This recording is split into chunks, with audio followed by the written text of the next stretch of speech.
क्रोध हर किसी को आता है। जब भी किसी की बात बुरी लगती है या किसी का व्यवहार पसंद नहीं आता है तो गुस्सा आ जाता है, और एक बार जब यह आता है तो फिर दिमाग से निकलने का नाम नहीं लेता। ऐसे में आप उस घटना को लेकर बैठ जाते हैं, उसके बारे में सोचते रहते हैं, हर समय वही बात दिमाग में घूमती रहती है।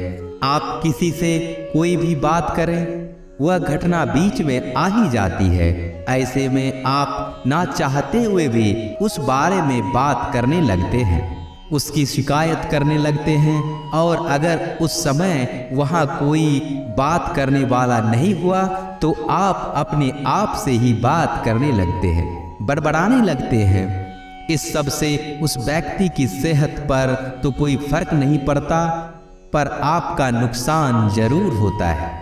लेकिन अगर आप चाहें तो ऐसी स्थिति से बच सकते हैं, इस नुकसान से खुद को बचा सकते हैं।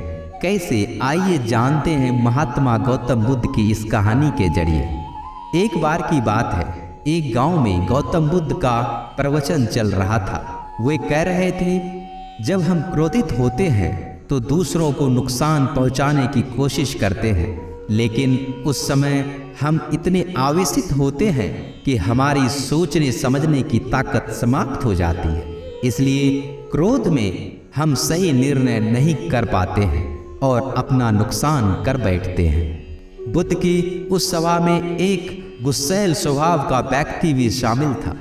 उसे बात बात पर गुस्सा आ जाता था। आज भी वह अपने परिवार वालों से झगड़ कर आया था, और उस समय भी उसके दिमाग में उथल पुथल मची हुई थी। इसलिए उसे बुद्ध की बातें अच्छी नहीं लग रही थी। उसे लग रहा था कि जैसे बुद्ध उसे डांट रहे हैं, सबके सामने उसकी बेइज्जती कर रहे हैं। इससे उस व्यक्ति का क्रोध भड़क गया। वह अपनी जगह से उठा और बुद्ध के पास जा पहुंचा। इससे पहले कि कोई कुछ समझ पाता, उसने बुद्ध के मुंह पर थूक दिया। यह देखकर वहां मौजूद लोग भड़क उठे और उस व्यक्ति के बारे में बुरा भला कहने लगे, लेकिन बुद्ध अभी भी अपनी जगह पर शांत बैठे हुए थे। उन्होंने अपना चेहरा पोंछा, क्या बात है वत्स, तुम्हें कुछ कहना है? उस व्यक्ति ने बुद्ध की बात का कोई जवाब नहीं दिया। वह बिना कुछ कहे वहां से चला गया। यह देखकर एक व्यक्ति से रहा नहीं गया। उसने बुद्ध से पूछा, महात्मन, उस मूर्ख व्यक्ति ने आपका इतना अपमान किया और आपने उसे कुछ नहीं कहा। उसकी बात सुनकर बुद्ध धीरे से मुस्कुराए और फिर बोले, तुमने शायद उस व्यक्ति का चेहरा नहीं देखा। वह बहुत परेशान लग रहा था। मुझे लगता है कि किसी न किसी चिंता में घिरा हुआ है, इसलिए ऐसे परेशान व्यक्ति का क्या दोष।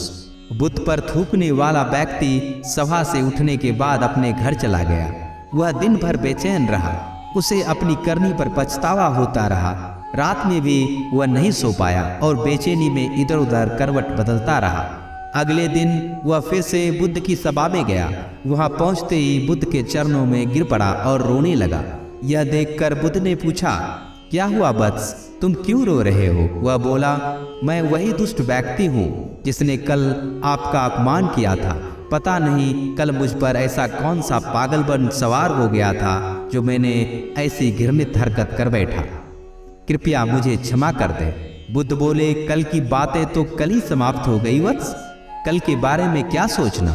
अगर मैं उस घटना के बारे में सोचता रहता, क्रोध करता रहता, तो उससे तो सिर्फ मेरा दिल दुखता।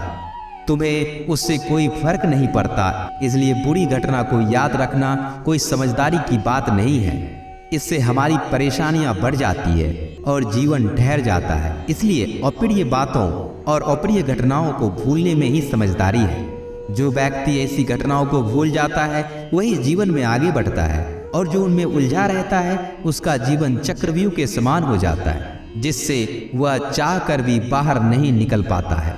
दोस्तों, गुस्सा करना बिल्कुल ऐसा होता है कि जहर तो आप पिए और कामना करें कि मर सामने वाला जाए। इसलिए जब भी कभी आपको गुस्सा आए तो इस बात का ध्यान रखें कि अगर आप किसी से नाराज होते हैं और रूठकर चुपचाप बैठ जाते हैं तो आप अपना ही नुकसान करते हैं। इससे आपके समय का ही नुकसान हो रहा है, आपके शरीर का भी नुकसान होता है। इसलिए अप्रिय बातों और अप्रिय घटनाओं को लेकर बैठना कोई हल नहीं है। बेहतर है कि उन्हें भूलकर आगे बढ़े, तभी आप अपने जीवन के प्रवाह के साथ अपने आप को जोड़ पाएंगे और जीवन का आनंद ले पाएंगे। हम में से ज्यादातर लोग यही समझते हैं कि दुखों का कारण कोई दूसरा व्यक्ति है, और जब हम ऐसा मानते हैं तो अपने स्वयं नियंत्रण की कमी और अक्षमता को अनदेखा कर देते हैं। वास्तव में यह हम पर निर्भर करता है कि हम दूसरों के द्वारा प्रदान की गई नकारात्मकता को स्वीकार करते हैं या नहीं। अगर हम नकारात्मकता को स्वीकार करते हैं तो हम अपने पैरों पर कुल्हाड़ी मारते हैं, और जब हम उसे अस्वीकार कर देते हैं तो घृणा, क्रोध, हिंसा हर किसी से मुक्त हो जाते हैं। दोस्तों, आपको यह वीडियो पसंद आई होगी। धन्यवाद।